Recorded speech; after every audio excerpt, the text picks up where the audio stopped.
നമസ്കാരം. ഈ കഴിഞ്ഞ ആഴ്ച മാർച്ച് 10-ാം തീയതി പാകിസ്ഥാനിലെ ഒരു തീവണ്ടി അവിടുത്തെ തന്നെ ബലൂചിസ്ഥാൻ തീവ്രവാദികൾ പിടിച്ചെടുക്കുകയും ആ തീവണ്ടിയിലെ മുഴുവൻ യാത്രക്കാരെയും ബന്ദികളാക്കുകയും ചെയ്ത സംഭവം ലോകമാധ്യമങ്ങളിലെ പ്രധാനപ്പെട്ട വാർത്തയാണ്. ഇന്നും വാർത്ത അവസാനിച്ചിട്ടില്ല. അതിൻ്റെ തുടർച്ചയും കൂടുതൽ വിവരങ്ങളും ഇന്ന് ലഭ്യമായിരിക്കുന്നു. ഇന്ന് വന്നിരിക്കുന്നത് പ്രധാനപ്പെട്ട 3 കേന്ദ്രങ്ങളിൽ നിന്നുള്ള കൃത്യമായ വിവരങ്ങളാണ്. ഒന്ന് പാകിസ്ഥാൻ വിദേശകാര്യ വകുപ്പിൻ്റെ വക്താവിൻ്റെ വിശദീകരണം വന്നിരിക്കുന്നു. 2 നമ്മുടെ ഇന്ത്യൻ വിദേശകാര്യ വകുപ്പ് അവരുടേതായ വിശദീകരണം കൊടുത്തിരിക്കുന്നു. 3 ഈ കുറ്റകൃത്യം ചെയ്തു എന്ന് സ്വയം അവകാശപ്പെടുന്ന ബലൂചിസ്ഥാൻ ലിബറേഷൻ ആർമിയുടെ BLAയുടെ വക്താവിൻ്റെ വിശദീകരണവും വന്നിരിക്കുന്നു. ഈ 3 വിശദീകരണങ്ങൾ വെച്ചുകൊണ്ട് യഥാർത്ഥത്തിൽ ആ അട്ടിമറി പ്രവർത്തനത്തിൻ്റെ കുറേ കൂടി സൂക്ഷ്മമായ വിവരങ്ങൾ നമുക്ക് ലഭ്യമാണ്. പാകിസ്ഥാൻ ആരോപിച്ചിരിക്കുന്നത് സംഭവം എന്താണ് എന്ന് എല്ലാവർക്കും ഓർമ്മയുണ്ടല്ലോ. നമുക്കറിയാം, മാർച്ച് 10-ാം തീയതി നടന്നത് പാകിസ്ഥാനിലെ ക്വെറ്റ എന്ന നഗരത്തിൽ നിന്ന് പാകിസ്ഥാനിലെ തന്നെ പെഷവാർ എന്ന നഗരത്തിലേക്ക് ഒരു തീവണ്ടി പോകുന്നു. തീവണ്ടിയുടെ പേര് ജാഫർ എക്സ്പ്രസ് എന്നാണ്. ആ തീവണ്ടിയിൽ 450 യാത്രക്കാരുണ്ടായിരുന്നു. ആ തീവണ്ടി ഒരു തുരങ്കത്തിലൂടെ കടന്നു പോകുമ്പോൾ വണ്ടി റെയിൽ പാളം മുറിച്ച് വണ്ടി അവിടെ തടഞ്ഞു നിർത്തിയിട്ട് തീവ്രവാദികൾ കൈയടക്കുന്നു. ആ തീവണ്ടിയിലെ മുഴുവൻ യാത്രക്കാരെയും ബന്ദികളാക്കുന്നു.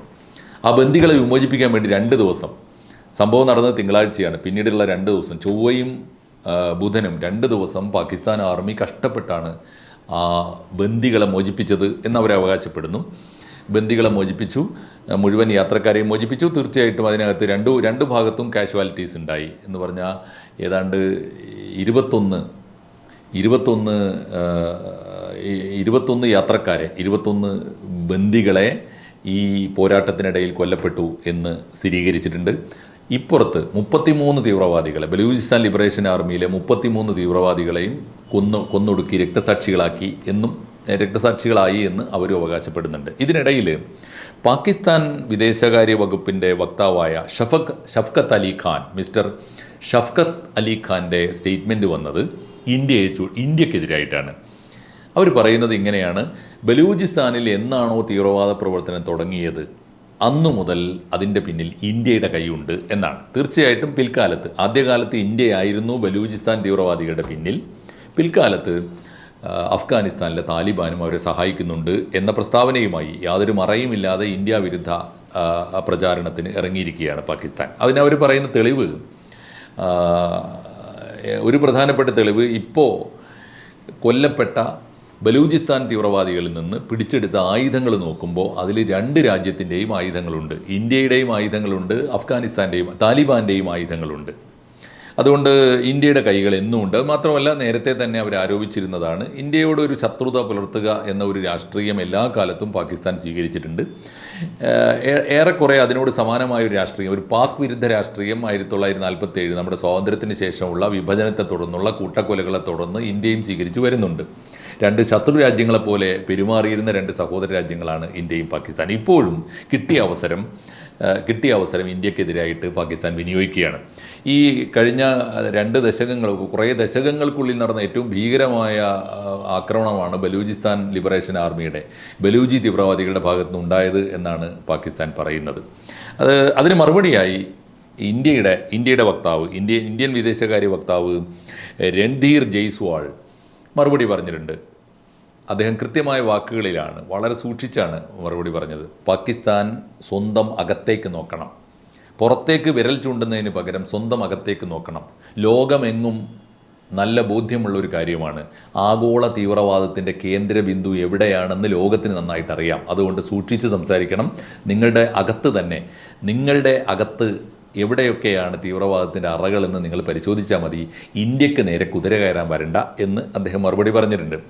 ഇതിന് ഈ 2 രാഷ്ട്രങ്ങളുടെ ഔദ്യോഗിക സ്റ്റേറ്റ്മെൻറ്റ് വന്നു കഴിഞ്ഞപ്പോൾ ഈ കുറ്റകൃത്യം നടത്തിയ ബലൂചിസ്ഥാൻ ലിബറേഷൻ ആർമിയുടെ വക്താവ് രംഗത്ത് വന്നു. ബലൂചി ലിബറേഷൻ ആർമിയുടെ വക്താവായ ജിയാന്ത്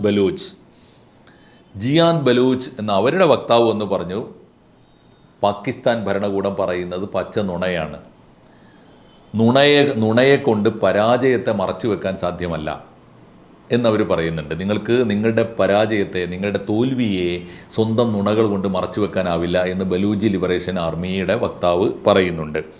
അവർ പറയുന്നത് ഈ പറഞ്ഞതൊന്നും സത്യമല്ല. യഥാർത്ഥത്തിൽ ഞങ്ങൾ എന്തുകൊണ്ട് ജാഫർ എക്സ്പ്രസ്സിനെ തന്നെ അന്ന് ഹൈജാക്ക് ചെയ്യാൻ തീരുമാനിച്ചു, എന്തുകൊണ്ട് ജാഫർ എക്സ്പ്രസ് പിടിച്ചെടുക്കാൻ തീരുമാനിച്ചു? അത് വെറുതെ അല്ല. ജാഫർ എക്സ്പ്രസ്സിലെ 500ഓളം യാത്രക്കാരിൽ നല്ലൊരു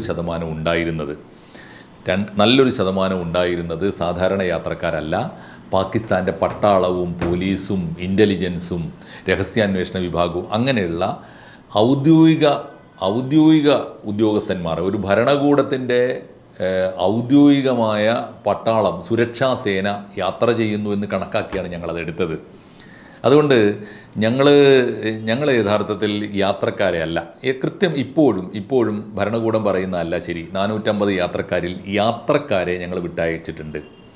യാത്രക്കാരെയും സ്ത്രീകളെയും സാധാരണക്കാരായ യാത്രക്കാരെയും സ്ത്രീകളെയും കുട്ടികളെയും ഞങ്ങൾ തന്നെ സ്വമേധയാ വിട്ടയച്ചിട്ടുണ്ട്. 182 പേരെയാണ് ഞങ്ങൾ ബന്ദികളാക്കിയത്. 182 പേരിൽ ഏറ്റവും ചുരുങ്ങിയത് 100 പേരെങ്കിലും പാകിസ്ഥാൻ പട്ടാളവും പോലീസും പാകിസ്ഥാൻ ഗവൺമെൻറ്റിൻ്റെ ഉത്തരവാദപ്പെട്ട ഉദ്യോഗസ്ഥരുമാണ്. അതുകൊണ്ട് തന്നെ പാകിസ്ഥാൻ ഭരണകൂടത്തെ ബന്ദിയാക്കാനുള്ള ഒരു നീക്കം തന്നെയാണ് ഞങ്ങൾ നടത്തിയത്. അത് വമ്പിച്ച വിജയമായിരുന്നു എന്ന് അദ്ദേഹം അവകാശപ്പെടുന്നുണ്ട്. ഇതാണ് ഏറ്റവും ഒടുവിലത്തെ വിവരം. ഈ സമയത്ത് എവിടുന്നാണ് ഈ ബലൂചിസ്ഥാൻ തീവ്രവാദം ഉണ്ടാകുന്നത്? ബലൂചിസ്ഥാൻ തീവ്രവാദം ഇന്നും ഇന്നലെയുമല്ല. പാകിസ്ഥാനിലെ ഏറ്റവും പ്രധാനപ്പെട്ട പ്രൊവിൻസുകളിൽ ഏറ്റവും വലുതാണ്. പാകിസ്ഥാനിലെ ഏറ്റവും വലിയ പ്രൊവിൻസാണ് ബലൂചിസ്ഥാൻ. ഇപ്പോഴല്ല, പാകിസ്ഥാൻ ഉണ്ടായ കാലത്ത് 1947 തന്നെ. അന്ന് തന്നെ അവർക്ക് പാകിസ്ഥാൻ്റെ കൂടെ നിൽക്കാൻ താല്പര്യമില്ല. പല കാരണങ്ങളാൽ ഏറ്റവും പ്രധാനപ്പെട്ട കാരണം പാകിസ്ഥാനിലെ മറ്റു പ്രൊവിൻസുകളൊക്കെ ദരിദ്രമാണ്. ബാക്കി പ്രൊവിൻസുകളൊക്കെ വിഭവങ്ങൾ കുറവാണ്. ബലൂചിസ്ഥാനിലാണ് ഏറ്റവും സമ്പന്നമായ പെട്രോളിയം നിക്ഷേപമുണ്ട്, ഗ്യാസിൻ്റെ നിക്ഷേപമുണ്ട്.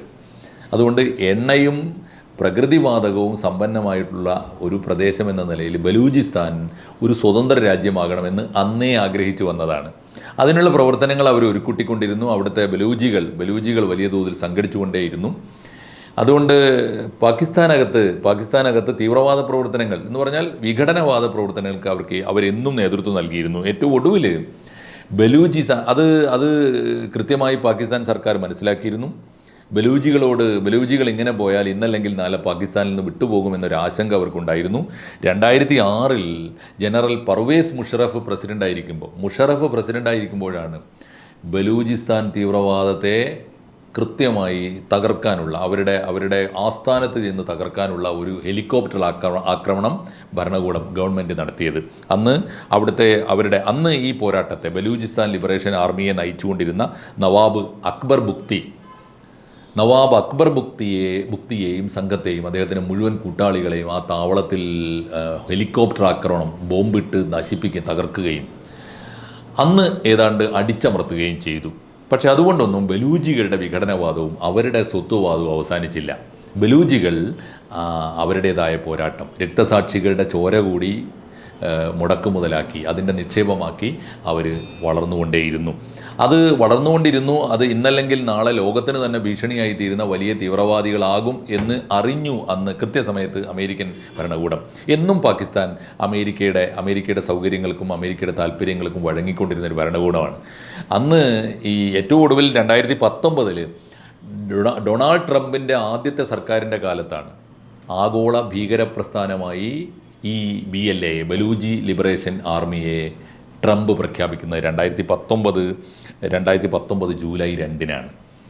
ഈ ഒരു കാര്യം കൂടിയുണ്ട്. ഒരു പക്ഷേ ട്രംപ് വീണ്ടും അമേരിക്കയിൽ അധികാരത്തിൽ വന്നത് കൃത്യമായി ബലൂജി ലിബറേഷൻ ആർമിയെ ഭീകരപ്രസ്ഥാനമായി ഐഡൻറ്റിഫൈ ചെയ്ത് കൃത്യമായി അവരെ ഒറ്റപ്പെടുത്താനും അവരെ ആക്രമിക്കാനുമുള്ള നീക്കങ്ങൾ പാകിസ്ഥാൻ്റെ ഭാഗത്ത് നിന്ന് ശക്തിപ്പെടാനിടയുണ്ട്. ട്രംപ് വീണ്ടും അധികാരത്തിൽ വന്നപ്പോൾ അതിന് ഒരു തിരിച്ചടി കൊടുക്കാനും ഞങ്ങൾ അവസാനിച്ചിട്ടില്ല എന്ന് പ്രഖ്യാപിക്കാനും നിങ്ങൾ ആഗോളതലത്തിൽ എങ്ങനെയൊക്കെ ആക്രമിച്ചാലും ഞങ്ങൾ ഇപ്പോഴും ശക്തമാണ് എന്ന് തെളിയിക്കാനും കൂടിയുള്ള ഒരു നീക്കമായിരുന്നു യഥാർത്ഥത്തിൽ ഈ തീവണ്ടി പിടുത്തം എന്ന് വേണം കരുതാൻ. തീർച്ചയായും പാകിസ്ഥാൻ്റെ ഭാവിയെക്കുറിച്ചുള്ള നമ്മുടെ ആശങ്കകൾ എന്തൊക്കെ പരസ്പരം ഇന്ത്യയെ കുറ്റപ്പെടുത്തിയാലും ഇന്ത്യ തിരിച്ചു കുറ്റപ്പെടുത്തിയാലും അങ്ങനെ അവസാനിക്കുന്ന ഒന്നല്ല. കാരണം പാകിസ്ഥാനിൽ മതത്തിൻ്റെ പേരിലാണ് പാകിസ്ഥാൻ ഉണ്ടായതെങ്കിലും ബലൂജികൾ പറയുന്നത് ഞങ്ങൾക്ക് നിങ്ങളുടെ മതരാഷ്ട്രം വേണ്ട എന്നാണ്. ബലൂജികൾ പറയുന്നത് ഞങ്ങളുടെ സംസ്കാരം, ഞങ്ങളുടെ സമ്പത്ത്, ഞങ്ങളുടെ സ്വത്വം അത് ഉയർത്തിപ്പിടിക്കുന്ന ഒരു സ്വതന്ത്ര രാജ്യം വേണമെന്നാണ്. ഇതേ വാദം ഇതേ വാദം നാളെ പാക് അധീന കാശ്മീരികൾ എത്രയോ കാലമായിട്ട് ഉയർത്തുന്നുണ്ട്. ഇതേ വാദം നാളെ പാകിസ്ഥാനിലെ പഞ്ചാബികൾ ഉയർത്തിക്കൂടാ എന്നില്ല, സിന്ധികൾ ഉയർത്തിക്കൂടാ എന്നില്ല, പെഷവാറിലെ പത്തൂണുകൾ, പക്തൂണിസ്ഥാനിലെ പഠാൻസ് ഉയർത്തിക്കൂടാ എന്നില്ല. അതുകൊണ്ട് മതത്തിൻ്റെ പേരിൽ ഉണ്ടായ രാജ്യം, സംസ്കാരങ്ങളുടെ പേരിൽ സംഘടന നടക്കുന്ന നിരന്തരമായ വിഘടനവാദത്തിലേക്ക് പൊട്ടിച്ചിതറാൻ കാത്തിരിക്കുന്ന ഒരു രാജ്യമായി പാകിസ്ഥാൻ മുന്നേറുന്നു എന്ന് തന്നെയാണ് ഏറ്റവും ഒടുവിലും ഏറ്റവും ഒടുവിലത്തെ പാകിസ്ഥാൻ സംഭവവികാസങ്ങൾ നമ്മളോട് പറയുന്നത്. നന്ദി.